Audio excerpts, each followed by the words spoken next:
Tales for Dark Nights.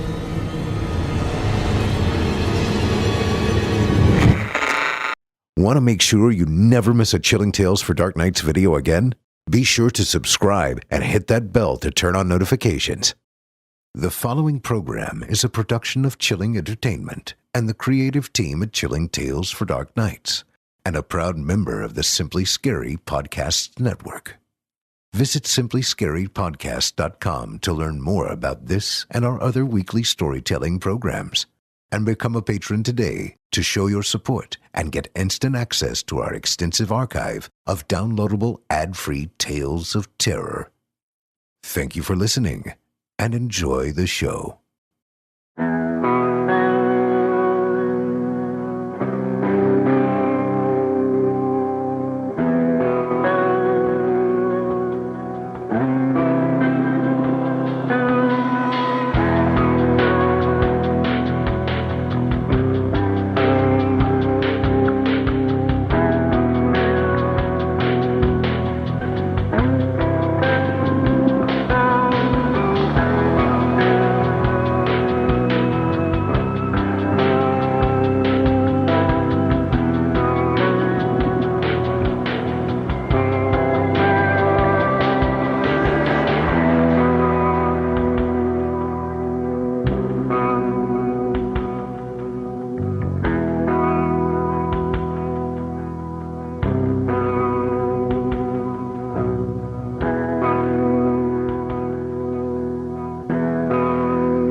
Disclaimer.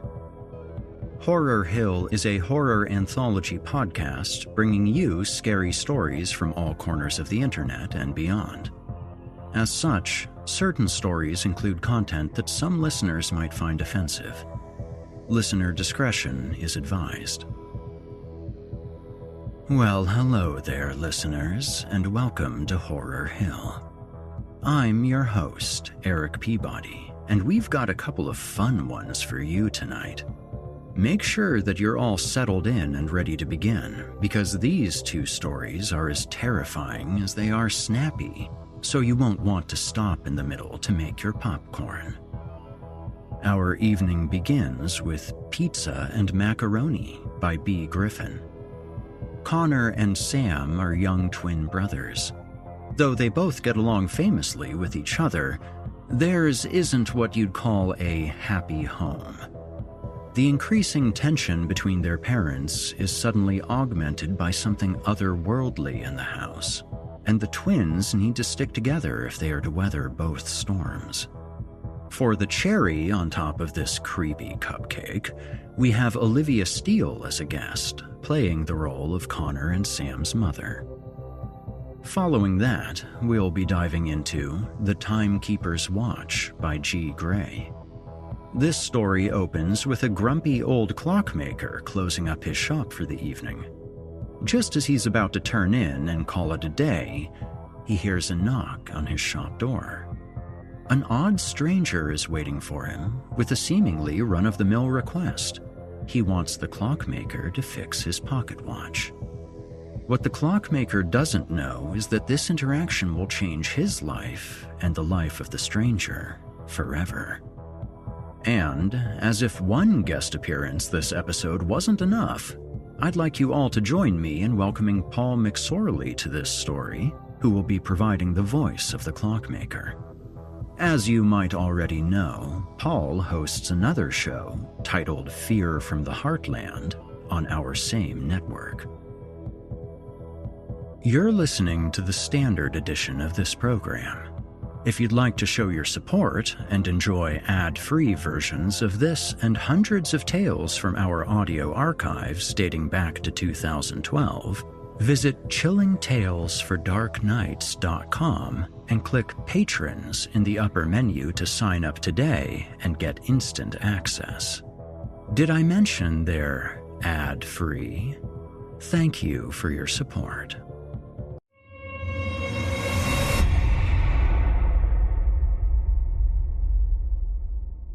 And now, from author B. Griffin, I present Pizza and Macaroni. Connor sat low in his chair, slinging macaroni into his mouth. The table was made of smooth, soft wood with lines in it that Connor liked to trace with his pointer finger. Usually there was a tablecloth, but not today. Lately, there were no tablecloths, and they ate macaroni and pizza off of paper plates. This seemed like it should have been an improvement, but something must have been wrong with the food. It always made Connor feel a little sick after he ate it. Pizza was not his favorite anymore. Across the bare table, his brother was eating just as fast. He had lowered his face to the lip of his plate, and as a result, he was about 3 bites ahead of Connor. For a moment, their eyes locked, and a grim solidarity passed between them. They had to hurry. The silence at the table could only stretch so far before it broke.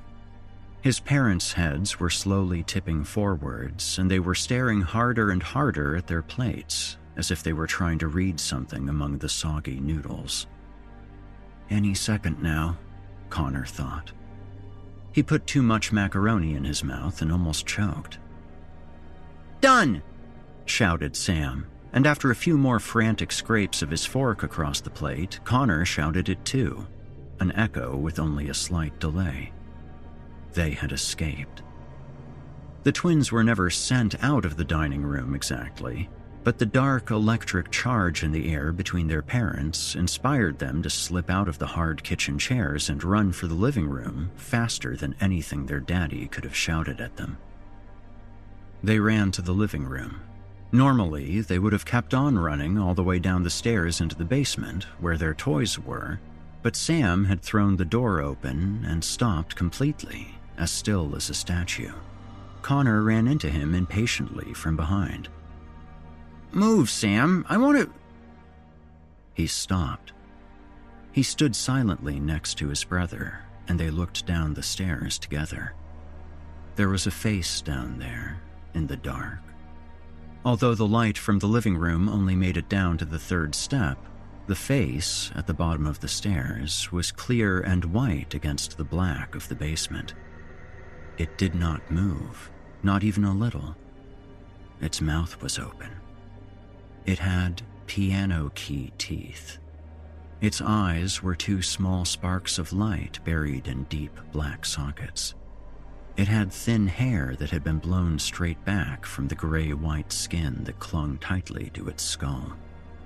There was a vague shape of a body beneath it, a suggestion, but only the face was illuminated.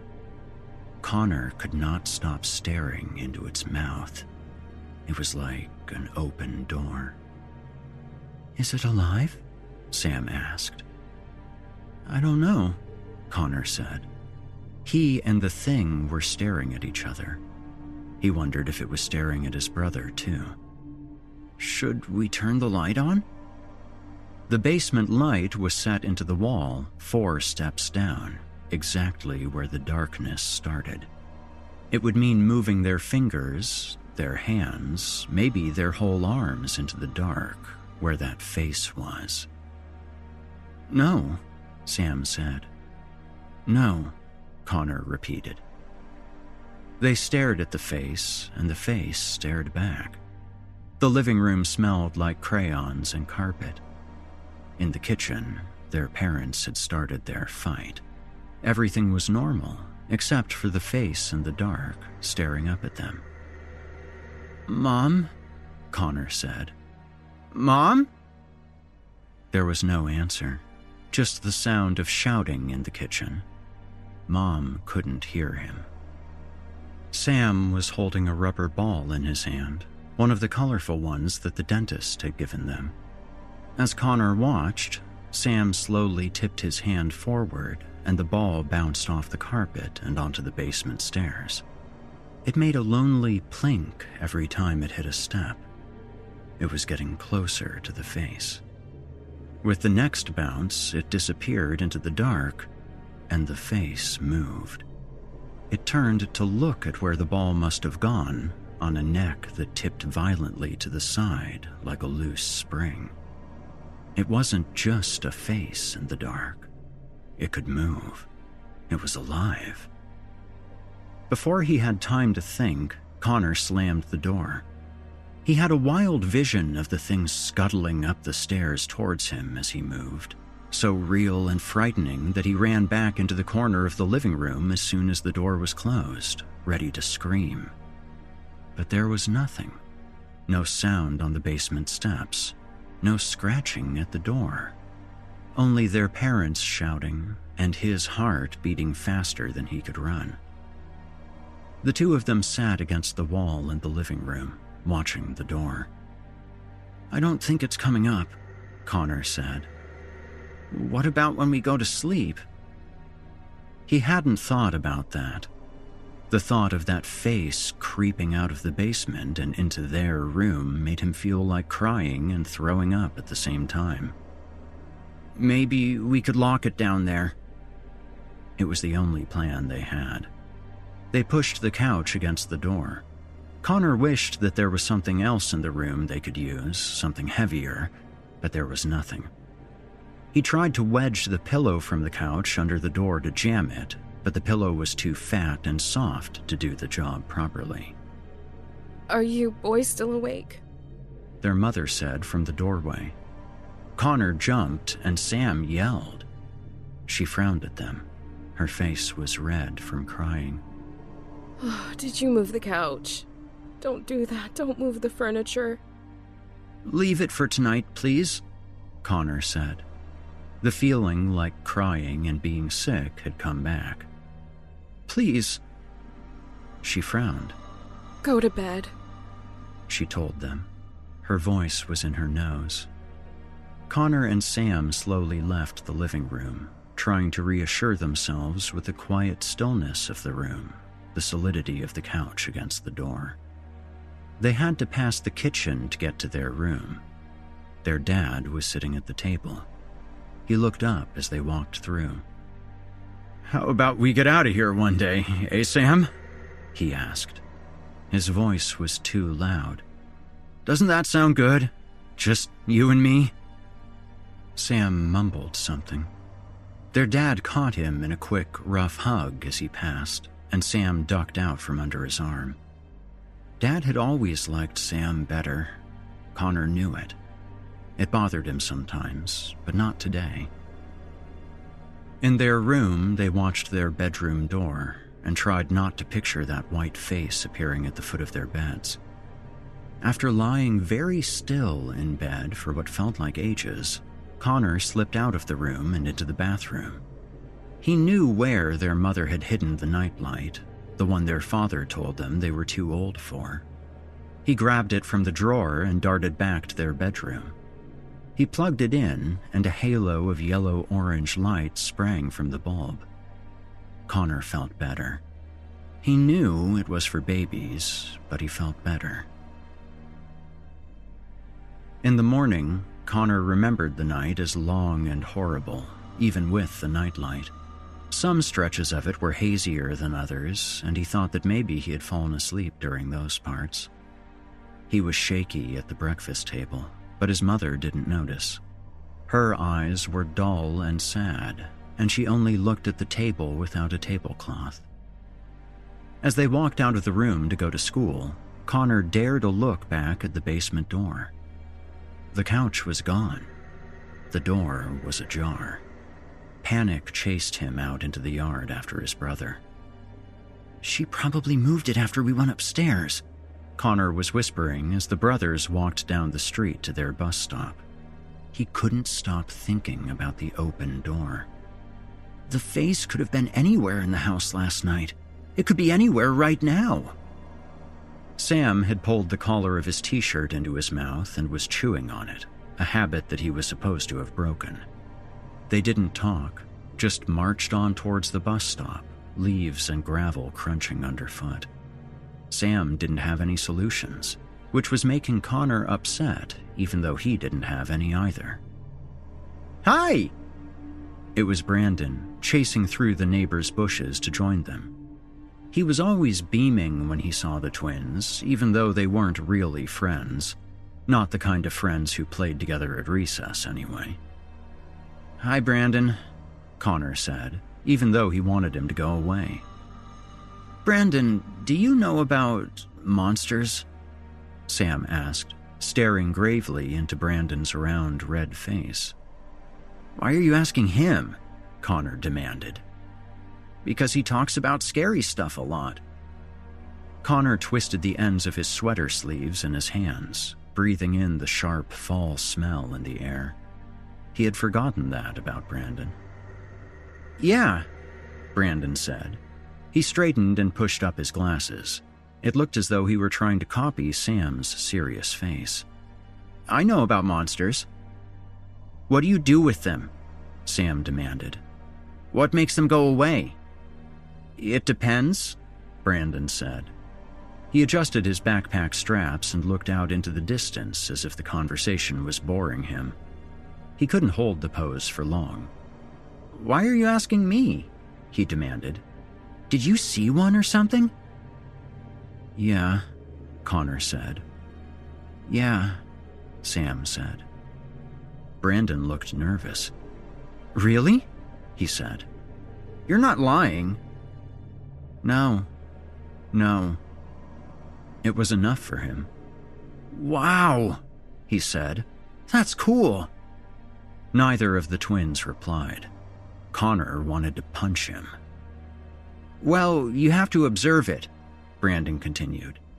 They were at the bus stop now, and they stood at the corner in a cluster, leaning in towards Brandon's peanut butter breath.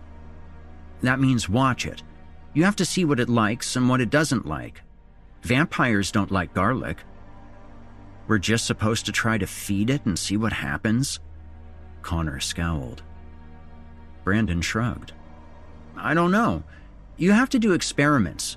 Most monsters don't like things like light or the Bible or being stabbed in the head. He trailed off. That's all I can think of. But monsters have rules. You just have to figure out the rules. The bus came and they filed on in their usual order. Connor, Sam, Brandon. The twins sat next to each other in the gray vinyl seat as they always did, but neither of them spoke. They were thinking about rules. The twins didn't sit by each other in school because their teacher had an idea that she would foster new friendships by making students sit apart from anyone they liked. Connor could see Sam thinking, and he was desperate to talk to him. He had to wait until recess.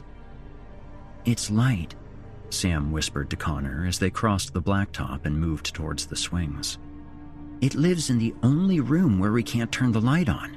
And it didn't come up the stairs because the light was on in the living room. And it didn't come into our bedrooms because of the nightlight. Remember? Brandon said monsters hate light. They stood together just a few yards away from the colorful plastic playground equipment. Okay, Connor said. Okay. He was caught in between the relief of a solution and the terrible realization that the house was dark all night. We'll have to keep a light on in our room at night, Sam said, reading Connor's mind in the reassuring way he had. The nightlight. It works. Yeah, Connor said. He was feeling good now. They had a plan. That good feeling lasted him all the way through the school day, onto the bus, and into the house. It wilted a little when he saw the basement door standing open. The dark that was kept down there seemed to be trying to creep up the stairs. The lights are on, Connor told himself. It can't come out of the basement. Without mentioning it, he and Sam ignored the living room. They spent the time before dinner playing in the yard or the kitchen, and they ate their frozen pizza dinner. The dough was still thick and blobby in the middle, and it had peppers, which Connor hated, slower than usual. Their parents were completely silent as they ate. Connor could feel the unhappiness in the air, so thick that it made his teeth hurt. He didn't want to stay at the table, but he didn't want to go into the living room where the basement door was. His dad made the decision for him. "Go to the living room, boys," he said. "We don't want to," Connor said, but his dad gave him such a scary look that he and Sam both slid reluctantly out of their chairs and went into the living room. They kept to the edges of the room with their backs to the wall. There were a few toys in the room, but they were all too close to the door. They looked like bait, sitting there within arm's reach of the basement stairs. "Maybe he's not there anymore," Connor said. "Go check," Sam suggested. Connor took one small step forward, then another. He both did and didn't want to see the face. If he saw it, he would know that it was stuck down there, unable to get through the light of the living room. But if the face was gone, it could be anywhere. He forced himself to take 3 more fast steps, and he stared fiercely down into the dark. Connor tried to scream, but he sucked in air instead. The thing was standing right there, only 3 steps down, exactly at the edge of the basement darkness.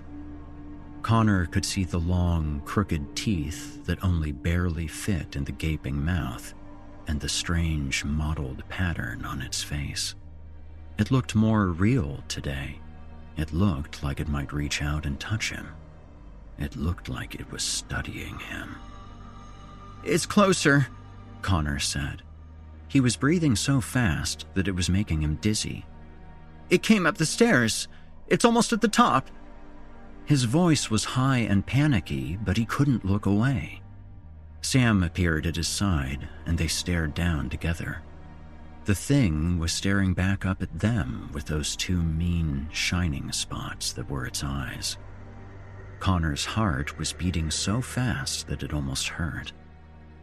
"It can't come any closer," Sam said. "It can't. That's the last step before the light touches it. It can't get us. All we have to do is keep the lights on." "Ha!" He shouted at the thing. It didn't react. "Ha!" Sam said again. Connor could feel a little thread of his brother's confidence snake out and reach him. He glared down at the thing on the stairs. He could only do it for a moment before he had to look away, but even that made him feel stronger. Sam reached out and slammed the door. The thing on the stairs disappeared behind it. Connor realized that he was crying, and he wiped the tears away with the back of his hand, embarrassed. The shouting had started again in the kitchen. He sat down against the wall, and Sam sat down next to him, so close that their arms were smushed together. "It'll be okay," Sam whispered fiercely. They sat next to each other until bedtime. That night, Connor was lying in a half-sleeping doze when the bedroom door creaked open. He and Sam were both immediately awake and upright in the bed, but there was no white face looming out at them. "Shh," their father said. "Why are you awake? Why are you using the nightlight? Didn't I tell you that's for babies?" He leaned over the bed and took Sam's arm. "Ow," Sam said. "Come on, Sam," he said. "Come on. We're going to run an errand. We'll be right back, Connor." He pulled Sam out of the bed without looking at Connor. "Sam?" Connor asked. "I'll come back," Sam said, looking over his shoulder as their dad pulled him out of the room. The next morning was Saturday. Connor was awake early, even though there was no alarm and no school. Sam was not in the bedroom.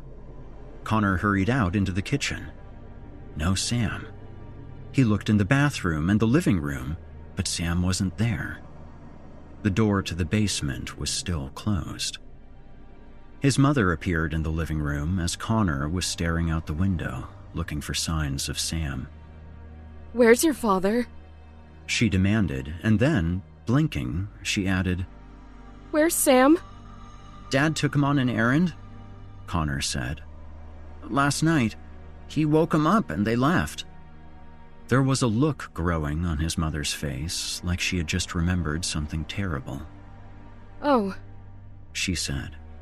She stood there for another moment before she turned and ran to the kitchen. Connor followed after her. The way she was acting was making him nervous. She was keeping something bad from him, and he wanted to know what it was. She was on the phone when he caught up with her. "My husband has taken my son." She was saying. "No, I don't know. He's in his pajamas. I think they're blue and white." "Red pants and a white shirt," Connor corrected, but his mother didn't hear him. When she hung up, she ran to the coat rack and pulled on her coat so hard that Connor thought it might rip. Sam's coat was gone, Connor saw. He hadn't noticed that before. "Mom, what's happening?" Connor asked. "Stay here, Connor. I'll send a neighbor over," his mother said. It was broken up by little hiccupy sobs. Now she was ramming her feet into shoes and pulling her hair back from her face with one hand. "I'll be back. It'll be fine." She slammed the door behind her as she left, and Connor was left standing alone in the living room. He waited for the neighbor to come over, and he tried to figure out what had happened. Sunlight was streaming into the living room through the window, but he turned on the light too, just in case. He watched the basement door as he waited. An hour later, there was still no sign of the neighbor and no word from his mother. Connor was getting scared. Sam was supposed to come back. Where had their dad taken Sam? Why had Connor been left behind? What if Sam didn't come back? It was such a staggering thought that it blindsided him.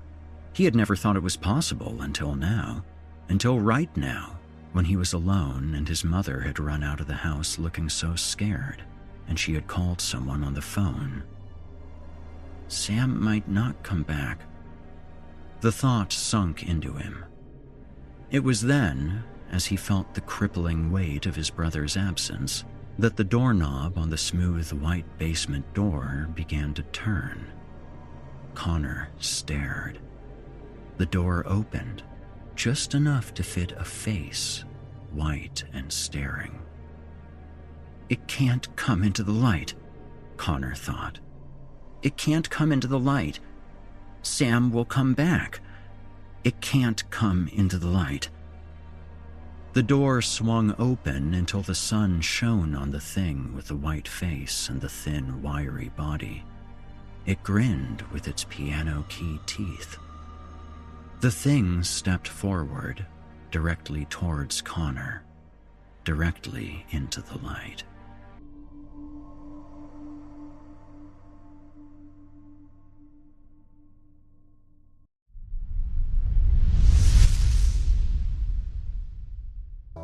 You've been listening to Pizza and Macaroni by B. Griffin.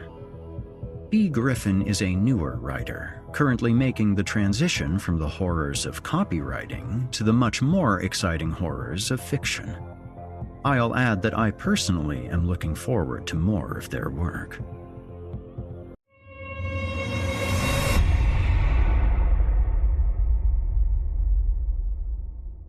And now, to close out our evening, I give you The Timekeeper's Watch by G. Gray.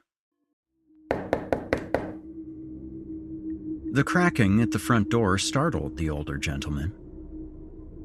Who the hell could that be at this hour? The older gentleman thought to himself. Whoever it was would need to come back some other time. We're closed, He bellowed from the rear room of his shop. It was already pretty late, a few hours past sundown. All of the stores and such would be closed at this time of night, including his own. The sink continued to run as the man proceeded with the washing of his face prior to calling it a night. Once more, there it was. Either they can't read and they're hard of hearing, or they're just a plain fool. The older man grumbled. I said we're closed. He hollered once more. He stood there in the rear room of his clock shop, putting on his glasses momentarily and peering towards the front door. Only a small lamp dimly shone within the entire abode, which was situated on his nightstand. A tall, dark, slim shadow of a man could be seen through the opaque, dusty glass set within the russet entrance door, whilst the gazing of the moonlight gleamed upon him. The shop was a pretty small thing centered within a downtown shopping street. This main street had various stores selling all sorts of clothing, touristy trinkets, and knickknacks. It was an older town in comparison to others in the country, the type of town where mainly everyone knew each other's names, occupations, and whether someone was a foreigner. What made this town a bit unique in this day and age was the road that was between all the stores. It was an old-fashioned stone road, one that was used in a former era, probably during a period when people had horses and carriages that would trot up and down, while they themselves wore gowns and traditional attire, going from one place of business to the next. A more modest, yet quaint existence. Though the older gentleman was well along in his years, that was still quite some time before. White and gray cobblestone covered the road, yet it wasn't so white after years of usage. It was set unevenly in some parts, but held steady. For a town this old, it was still in admirable condition. The buildings were held up in beige stone and mortar. Willow trees at one end of the street were reflected on the opposite. Dark blue, almost black-looking, towering lampposts ran along the sides of the road. The town appeared as if it had been hand-painted from an artist's rendition. The older gentleman owned a timepiece shop. It was small, a bit cluttered, and certainly nothing fancy. One would say it was not kept up with, especially in comparison to its surroundings. This wasn't due to the older gentleman being foul and lazy, but more due to the vitality being taken away from him with the passing of days. The store was filled with various wristwatches and wall clocks, ones that had alarms and ones without, some small and others large, and even a grandfather clock. He not only sold items depicting time, but also fixed such things, a specialist in his line of work. Upon entering, there was a wooden and glass countertop that ran on the right-hand side towards the middle back wall. The left side of the shop was open, with a few shelves of items on display. Opposed to having a separate residence, the older gentleman inhabited the rear room of the store. It was nothing larger than half the size of a small, modern-day studio. When taking ownership of the establishment once upon a year, the older gentleman had decided that not only would it be wise in saving money, but also for convenience's sake, to humbly make the shop his home. He had installed a small kitchenette, built a timber twin-sized bed frame by hand, and next to it a nightstand. There was already a working lavatory within the room. A sky roof was above the older gentleman's bed. It wasn't very big. As for tonight, there appeared to be no stars shining at all. A bare sky with the sole moon peeking around the corner, gradually coming into view. The bashing at the door continued. By now, the older gentleman was getting irritated. He briefly took his glasses back off, picked up a towel laying on the pedestal sink to dry off his face, then returned his glasses back to where they were. The older gentleman turned off the sink and directed himself to face the front door, wearing nothing but his white nightgown. He treaded hastily to see who in their right mind was keeping him from his solitude. Can't you see the store is closed? Roared the older gentleman as he turned the relic doorknob and swung the egress open, all in a moment's notice. The older gentleman caught himself staring at the back of a man, a tall, slender form of a man at that. The street lamp nearby, along with the vivid moonlight, made it easy for the older gentleman to see this mystery before him. The figure was all dressed up, as if going to or coming from something of high importance. From top to bottom, the older gentleman faced the color black. Short, neatly combed hair, smooth silk jacket, pressed trousers, and formal double-tied shoes, embellished in the absence of color. Of course, this was all in a second's perspective from what the older gentleman could distinguish. The very next instant, the gent turned slowly to face the older gentleman. "Good evening," the fellow stated, with no underlying sentiment. It felt as if there was a pause after his given statement, however, not to mean just a pause after the man's voice, but a pause in time. For the slightest moment, there was the silence of nothing. No sound, no feeling, just the actuality of nothing. The only thing that could be felt and heard was the gradual quickening of the older gentleman's heartbeat. The gent appeared to be on the younger end of middle-aged, with light skin and dark hazel eyes. The gentleman that had come to visit brought with him two traits, fear and secrecy. It was within those eyes that the mannerism could be read. In his right hand, there looked to be something of physical nature that he also brought with him, that being a small, dark wooden box. "I didn't mean to startle you just now," the gent continued to speak. "I'm here at a dire time in special need for just exactly that time." The older gentleman, appearing puzzled, didn't say anything at first. But before he even had a chance to think of a response, the gent continued. "You see, I have with me a gift of some sort that I need assistance with, promptly." Interjecting, the older gentleman asked directly, For heaven's sake, do you know what hour it is? Appearing confused, yet still bothered by this unannounced visit. The gent gave a direct response back.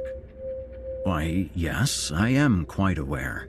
And despite it being past the hour of nightfall, it was imperative that I come see you at once. My being here is not to dishearten you in any way, or by any other malevolency. I am here because there will be no time tomorrow. What I bring with me is beckoning at the present." The older man simply glared at the fellow standing still before him, not fully sure of whether to continue this charade with the stranger or to condemn the door and seal this outlandish character out. He decided to accept the enticing circumstance and inquire more with the man in black. Being a bit calmer and less maddened, the older gentleman solemnly asked, What are you here for? Reaching out his right arm, the gent placed the small, dark wooden box within the palms of the older gentleman. Not quite knowing what to do with the box, yet alone what was inside it, brought another question to come from the older gentleman. What is this? The gent, observing the bewildered, however curious face of the older gentleman, told him, "Open it. This is why I'm here." The older gentleman lifted the latch on the wooden box and raised the top. Inside of the box was a rustic, brass pocket watch, one that was highly unique in its class. This type of timepiece the older gentleman had never seen before, and he had seen a lot during his many years of labor. The pocket watch was circular, as many of them are, with a dark vanilla white face. There were no numbers, only black dash marks depicting where the minutes were placed. The two hands behind the glass were thin and golden-toned. Neither of them was in movement, nor could any sound be heard. The watch appeared antique, yet surprisingly, not a mark or scratch was on the glass, from what the older gentleman could tell. Positioning his spectacles further down along the brim of his nose and slightly squinting his eyes, the older gentleman spotted a jotted word. On the face of the watch, in small, black, cursive letters, the word Tempest was inscribed. After briefly looking over this atypical commodity set before him, the older gentleman presumed that the gent had merely come for a conventional repair of the pocket watch. With all due respect, I am not open for business past the evening hours. Therefore, I will not make any exception. I can hold on to your item and fix her right up the following day if you wish, the older gentleman stated. The gent, not giving much attention to the words coming out of the older gentleman's whistle, silently grinned and nodded his head in agreement. The older gentleman, being too tired to pay any more heed to this fellow, asked him to leave so that he could get some rest. The older gentleman closed the front door behind him. What an odd one, he thought to himself. Wondering why he came now, as opposed to daylight hours, he shrugged it off and figured the item must be of a sentimental value.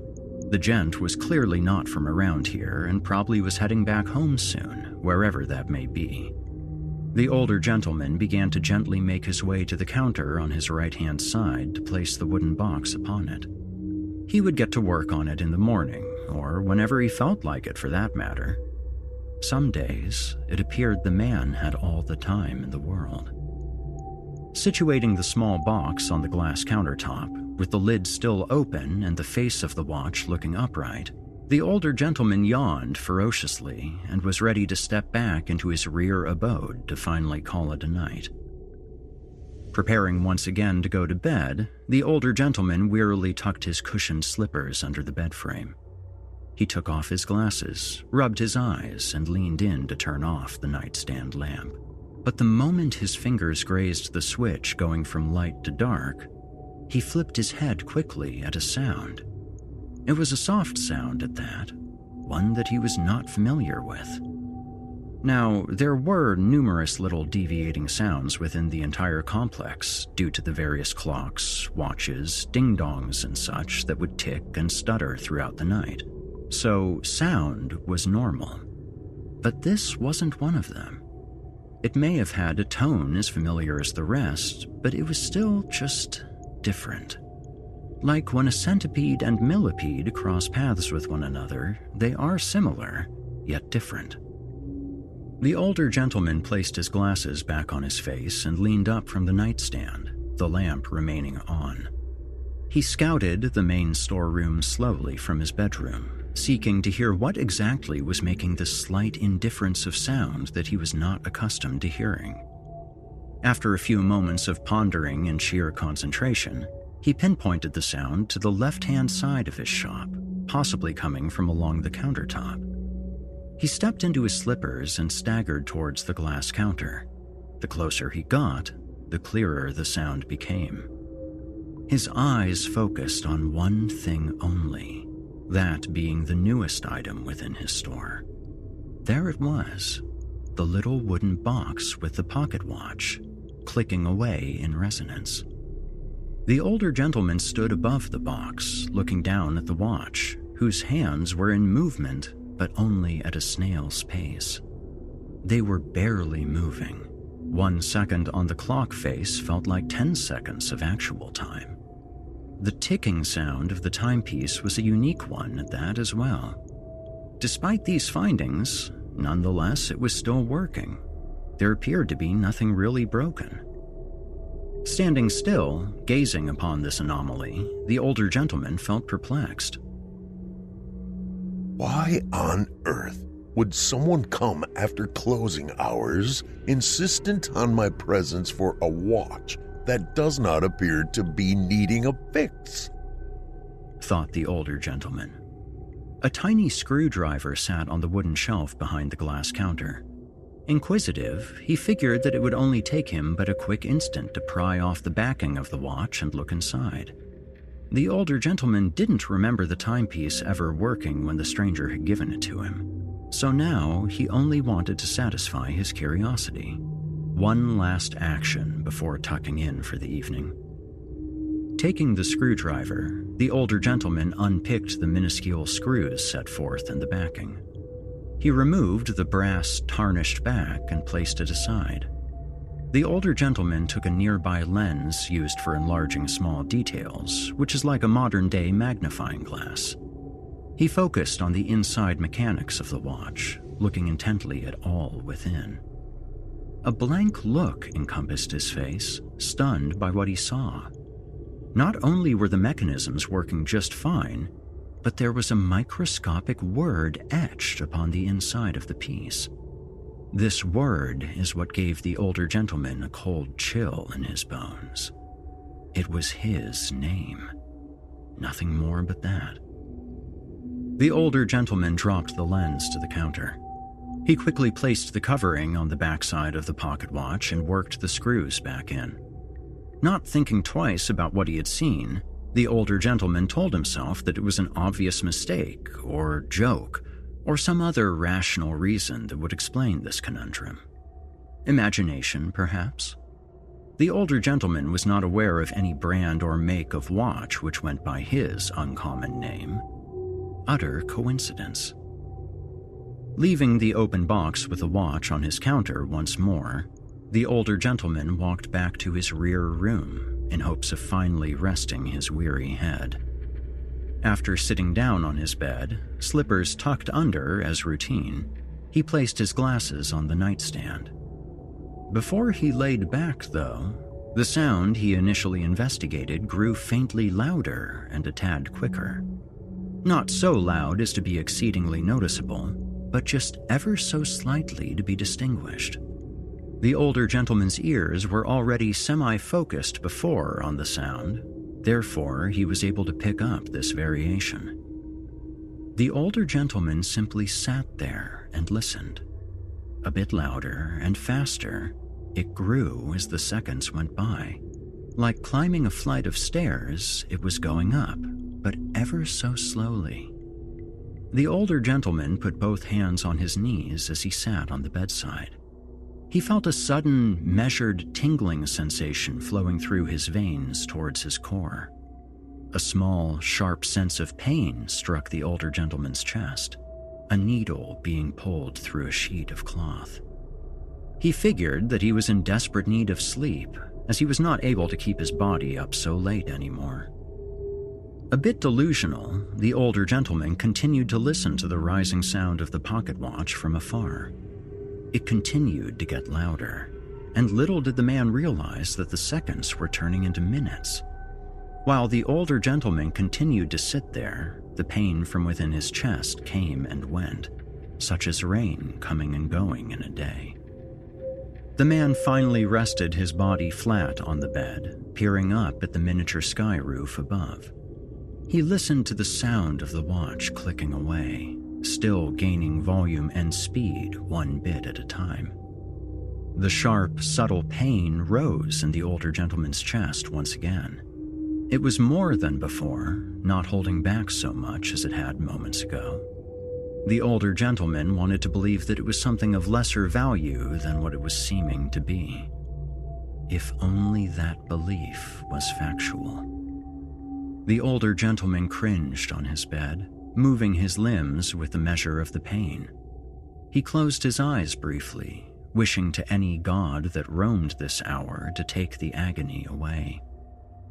In vain, the pain continued. As it became greater, so did the sound of the pocket watch.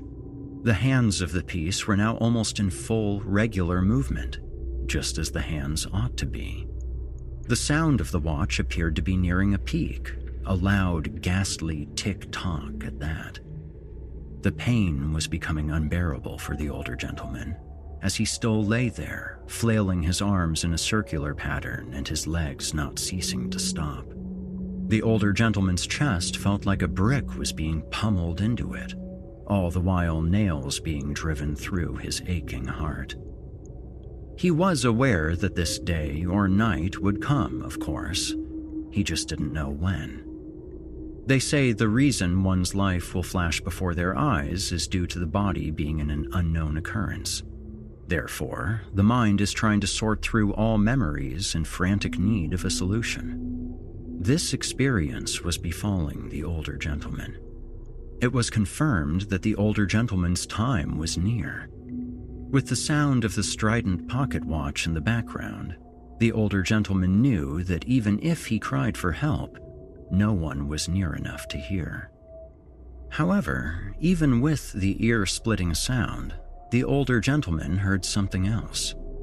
Through the pain and torment his body was subjecting him to, his ears had not faded away from the chaos in his shop. It was the sound of footsteps on a hard surface, sort of like that of boots or formal dress shoes. They were drawn-out steps, one by one, and came from nearby. Someone was walking towards him. The older gentleman turned his head to the side. His blurry vision could not make out who or what was coming towards him. Being in a state of significant pain, he was unable to reach for his glasses lying upon the nightstand. "Here you go," said the gent to the older gentleman, holding out his spectacles towards him.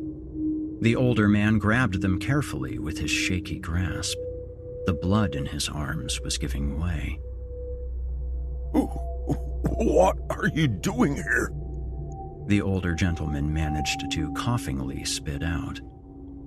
"There are many nicknames for a person in my position," said the gent.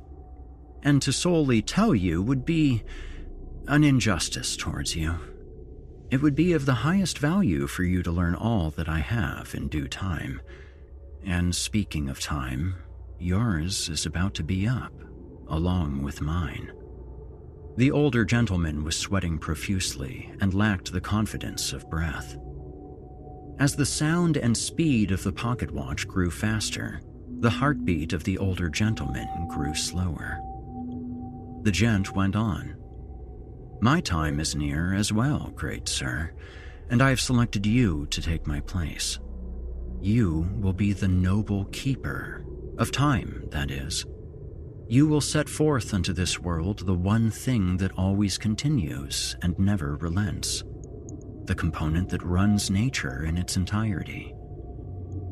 You an angel of sort? Death, maybe? The older gentleman whispered aloud.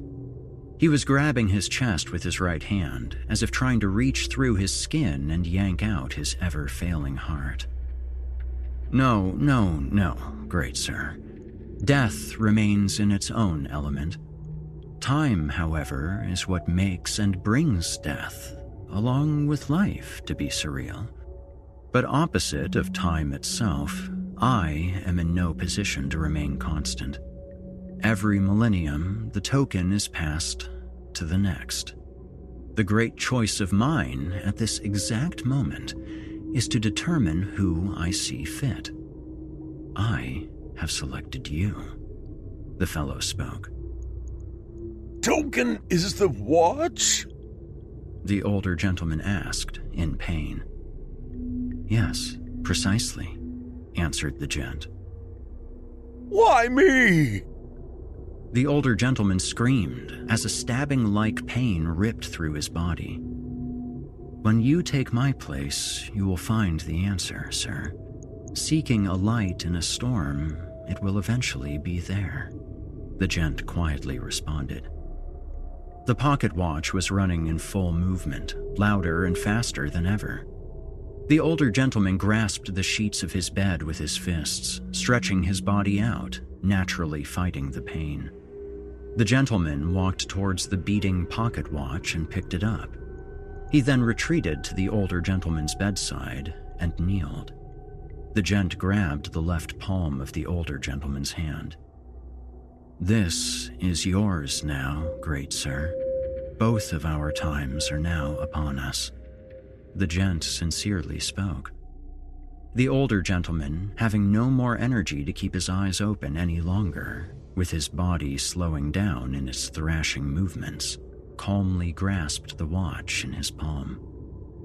Unsure of what the man in black was or what was said, the only sure thing he knew was his own bereavement. With that last clutch in the older gentleman's hand, the watch was now in regular movement and sound. Nothing bizarre or indifferent. No more deafening noise. A regular timepiece, just as all the others within the abode. The older gentleman's heart now ceased to continue. With that, the gent stood up and backed away from the bed slowly. He tilted his head upward towards the sky roof. "Nobody sees us but the silver moon," the gent whispered as he disappeared into the dark night.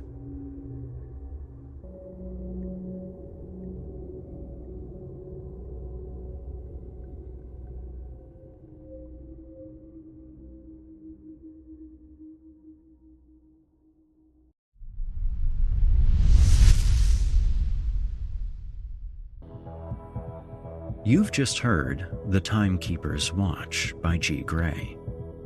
G. Gray is a new forthcoming author in the industry. Having lived in various Western states, Gray is known as having an interesting work history. Suspense and psychological thrillers are Gray's utmost favorites. Between upcoming short stories and near-future books yet to be, keep a lookout for Mr. Gray's work. And with that, listeners, we end our broadcast evening. I'd like to thank Olivia Steele and Paul McSorley for their voice contributions to tonight's episode. You can check out more of Paul's work on his Fear from the Heartland podcast, available on YouTube or the listening platform of your choice. As always, I'll be back next week with more spine-chilling tales to make your skin crawl. Until then, listeners, thanks for stopping by, and stay spooky. If you enjoyed what you've heard on today's program, please take a moment to stop by our iTunes page, or wherever else you listen to your favorite podcasts, and leave us a 5-star review and a kind word. It makes a huge difference and would mean a lot to me. If you'd like to hear a premium, ad-free edition of tonight's and all of our other episodes, visit chillingtalesfordarknights.com and click the Patrons link in the menu at the top of the screen, where you can become a patron for as little as $5 per month and get access to our entire audio archive dating back to 2012, including past episodes of this program, all of our other shows, and hundreds of standalone releases, all of them ad-free and available to download or stream. Thanks so much for your time and for giving our sponsors a try today.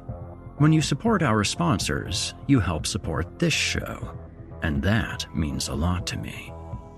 If you happen to use Facebook, Twitter, Instagram, or YouTube, you can follow and subscribe to Chilling Tales for Dark Nights there, where you'll get all of our latest updates and new releases, and have the chance to interact with us each and every week. As for me personally, you can find me on Facebook, Twitter, and YouTube, username Viking Guitar, and also on Instagram as Viking Guitar Productions. In particular, if you're looking for someone to provide voice work for your own project, or are in need of audio production of any sort, it would be wonderful to chat. Until next week, listener, when we meet up once again atop the horror hill for yet another dance with darkness, I bid you good night. Sleep tight, listener, and if you hear scratching at your door, don't open it. The darkness may have found you, but it's up to you to let it in. You've been listening to the Horror Hill Podcast, a production of Chilling Entertainment and the creative team at Chilling Tales for Dark Nights, and a proud member of the Simply Scary Podcast Network. Visit simplyscarypodcast.com today to learn more about our network and our other amazing storytelling programs. Tonight's episode was hosted by, and its featured tale performed by, yours truly, Erik Peabody. Selected stories have been adapted with the kind permission of their respective authors. Original music provided by Nikki McSorley and Erik Peabody. Finalization by Craig Groshek and S.K. Brown. Got a terrifying tale of your own that you'd like performed? I take submissions. Email it to us today at submissions@simplyscarypodcast.com to have your work considered for future production. If you enjoyed what you heard on tonight's program and are joining us on your favorite podcast app, please subscribe to us to make sure you never miss an episode and leave us a 5-star review and a kind word. Your feedback means a lot to me. You can also follow Chilling Tales for Dark Nights and yours truly on social media to connect anytime and get the latest updates on this and our other programs. If you're listening on the Chilling Tales for Dark Nights YouTube channel, do us a favor and hit the subscribe button and the bell notification icon as well to get more spooky tales from me and the crew and another episode of this program each and every week. And don't forget to hit the thumbs up button to let us know how we're doing and leave us a kind comment. Lastly, don't forget to visit us at chillingtalesfordarknights.com and consider supporting the team by becoming a patron. In addition to helping us out, you'll get exclusive access to our audio archives and ad-free downloads of all of your favorite stories, including those you've heard on this program. As for me, you can hear more of my work on the Chilling Tales for Dark Nights podcast. However, I will be back next week with more terrifying tales to keep you up all night. If darkness is what you're after, listener, your search is over. Yet, let it be known, you haven't found the darkness. The darkness has found you.